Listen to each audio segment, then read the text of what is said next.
saludo muy especial para todos nuestros suscriptores de este canal, sobre todo para el buen número de suscriptores que tenemos en Chile, en México, en Paraguay, en Alemania, en España y desde luego en Colombia. Saludo también a todas las personas que hoy nos acompañan en este video.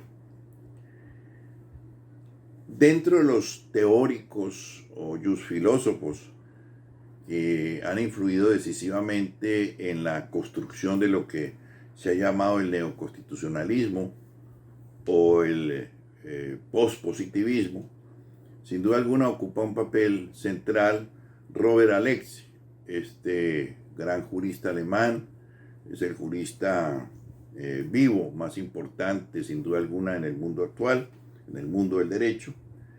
Y la obra pues de Alexy, que se mueve en tres grandes campos: por un lado la argumentación jurídica, por otro lado una teoría de los derechos fundamentales, y en tercer lugar una teoría sobre la validez del derecho, corresponden a una visión integral del derecho, una teoría integral del derecho. O, como el mismo Alexy lo plantearía, una filosofía del derecho, porque Alexy se ha definido a sí mismo como un filósofo del derecho. Veamos pues en primer lugar su teoría de los derechos fundamentales. Los derechos humanos, que son ese gran invento de la modernidad, como lo señalara en su momento Carlos Santiago Nino, para Alexy tienen una serie de características que recogen lo que ha sido, digamos así, una trayectoria a lo largo de 2 siglos de la teoría de los derechos humanos. En primer lugar, él considera que los derechos humanos son universales, tal como lo habían proclamado, entre otras cosas, los constituyentes franceses de 1789. Derechos para todas las épocas, para todos los hombres, para todas las naciones. Esto quiere decir que los derechos humanos son o corresponden a todos los seres humanos, independientemente de su condición social, de su sexo, de el pueblo al cual pertenezcan, etc. Los derechos humanos son fundamentales. Esto quiere decir que los derechos humanos son esenciales, son la esencia misma de la democracia y del derecho, tal como en su momento también lo había señalado Dworkin. Los derechos humanos tienen además un alto nivel de abstracción en las definiciones constitucionales. Son normas muy generales y son normas que responden a lo que en su momento Eberhard llamó la textura abierta de las normas, que obviamente obligan a un intérprete a precisarlas, a concretarlas en cada caso particular. Y por último, los derechos humanos tienen un carácter moral, corresponden a un orden valorativo objetivo, es decir, a un orden que cualquier persona racional puede reconocer y aceptar sin ningún problema. Aquí, en este punto, diríamos que hay una gran influencia del pensamiento de Immanuel Kant en la obra, que además él mismo reconoce, Alexy, que reconoce esa influencia. Entre los distintos sistemas de fundamentación que han existido, de tipo religioso, de tipo biológico, de tipo psicológico, de tipo instrumentalista o culturales, etc., Alexy escoge el método discursivo. Es decir, un método que permite llegar a una concepción de la moral objetiva de manera racional. Esto porque Alexy considera que, como todos los seres humanos pueden argumentar, pueden discutir, pueden llegar a consensos, es posible que a través de un discurso argumentativo, las personas se pongan de acuerdo sobre cuáles son los derechos y cuáles son las obligaciones que corresponden a las personas que viven en sociedad. Este es un argumento existencial que sin duda alguna para el escepticismo de los positivistas como Kelsen, por ejemplo, no sería aceptable. Ahora bien, la aplicación de los derechos fundamentales. Dworkin y Alexis pues consideran que además de las reglas, de las normas obligatorias que conforman sin duda alguna el derecho, existen también los principios. Los principios son normas jurídicas, solo que tienen una naturaleza distinta a las reglas o a las normas obligatorias y por supuesto su aplicación es también distinta. Alexis define los principios como unas normas que ordenan algo, normalmente un bien jurídico que debe realizarse, debe ser optimizado, dice él, y que debe ser realizado, desde luego, dentro de las condiciones de posibilidad. Los principios son de orden moral: igualdad, equidad, justicia, dignidad humana, tolerancia, etc. Y que obedecen a esa concepción de un derecho moral objetivo, tal como lo habíamos explicado anteriormente a propósito de la capacidad que tienen los seres humanos racionalmente de aceptar unos principios que por la vía de la discusión y la argumentación pueden ser aceptados racionalmente. En tercer lugar tenemos el método de la ponderación. Aunque Dworkin está de acuerdo con Alexis, o al contrario, Alexis está de acuerdo con Dworkin en cuanto a que el derecho no solamente son reglas o normas obligatorias que deben cumplirse como todo o nada, dice Dworkin, entre otras cosas, Alexis considera que esa visión de Dworkin es demasiado simplista y el derecho en general y las normas de principios ofrecen conflictos entre reglas y principios o entre reglas y reglas, de tal manera que ese tipo de conflictos pues son frecuentes en el derecho. Por ejemplo, existe un conflicto entre el derecho a la información, que es un derecho que corresponde como titular a todas las personas dentro de una sociedad, el derecho a estar informados en forma oportuna, y el derecho a la buena imagen, al buen nombre, a la intimidad de parte de un funcionario que es acusado a través de un medio de comunicación de actos de corrupción. Hay un conflicto entre dos derechos: el derecho a la información veraz y oportuna, que corresponde a toda la sociedad, a todos los individuos de la sociedad, y por el otro lado, el derecho de una persona, el funcionario público, a conservar una imagen de respeto por parte de los demás individuos de la sociedad. Pero también entraríamos en otro tipo de derechos, por ejemplo, de conflictos, por ejemplo, el derecho a la vida y la confrontación con el derecho a la maternidad de una mujer que ha sido abusada. En ese caso, la mujer estaría en el derecho de abortar porque no podría aceptar un hijo que es fruto de una violación. Ahí hay un conflicto también.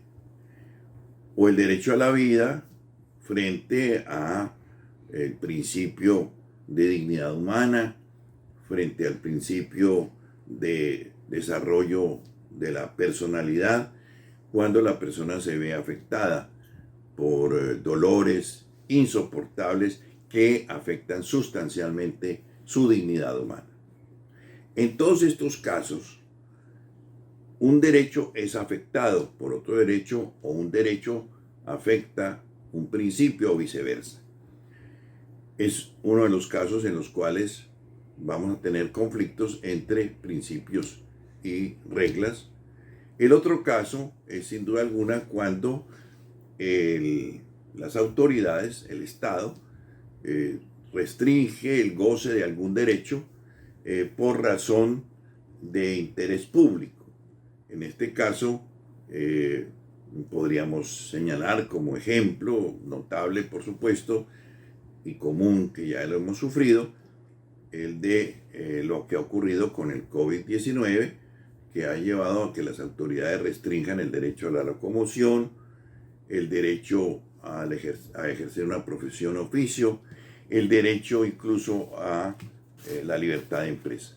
En todos estos casos había una restricción a derechos fundamentales protegidos constitucionalmente por decisiones de las autoridades en aras del interés público.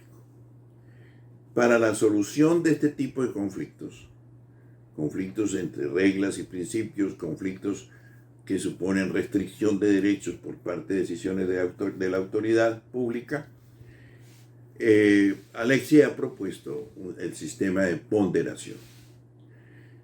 ¿En qué consiste la ponderación? La ponderación, como método racional de solución de este tipo de conflictos, supone 3 etapas fundamentales. Primero, un juicio de adecuación, que significa que el derecho o principio que afecta otro derecho o otro principio, o el interés general que va a afectar, por supuesto, el goce de un derecho por parte de los ciudadanos, esa afectación tiene que ser adecuada. Es decir, debe corresponder a un fin legítimo y que responda a un amparo constitucional, es decir, a una decisión constitucional. Esto es que la restricción por parte de un derecho con respecto a otro o a un principio debe corresponder a un fin amparado constitucionalmente. Por ejemplo, en el caso de la información que acabamos de mencionar, pues es claro que el destinatario de ese derecho, que es la sociedad o la colectividad, está protegido por el orden constitucional y es un derecho que corresponde, repito, a todos los ciudadanos. El juicio de necesidad, segundo paso, entonces, en este proceso de la ponderación.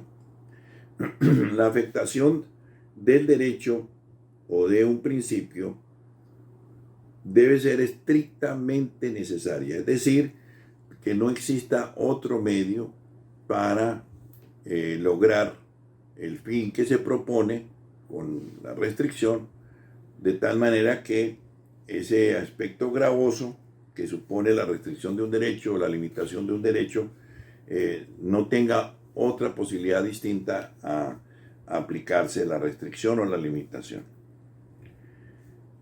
Es evidente que en los casos de una conducta de un funcionario que ha cometido actos de corrupción, el derecho de los ciudadanos a conocer que se ha cometido un acto contrario a los intereses colectivos prima sobre el derecho del ciudadano funcionario a su buen nombre o a su buena imagen.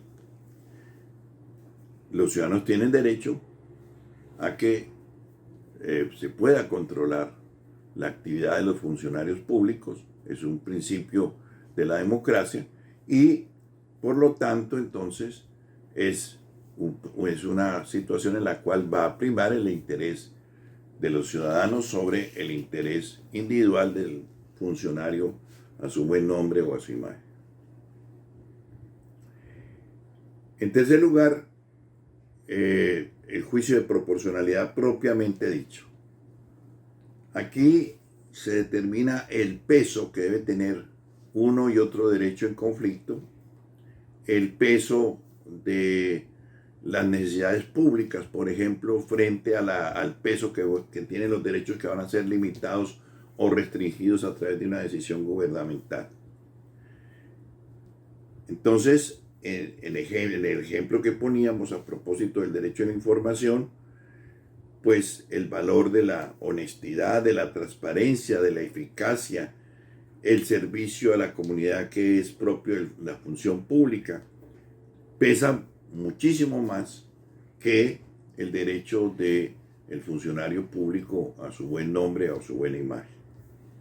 Y ahí el tema de la ponderación, es decir, del peso que hay que darle a cada valor en conflicto o en contradicción.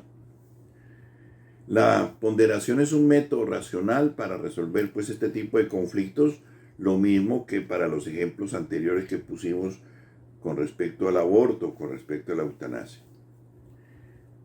Esta aspiración a una solución racional de los conflictos lleva a Alexis incluso a utilizar fórmulas matemáticas para establecer el peso de los derechos, etc.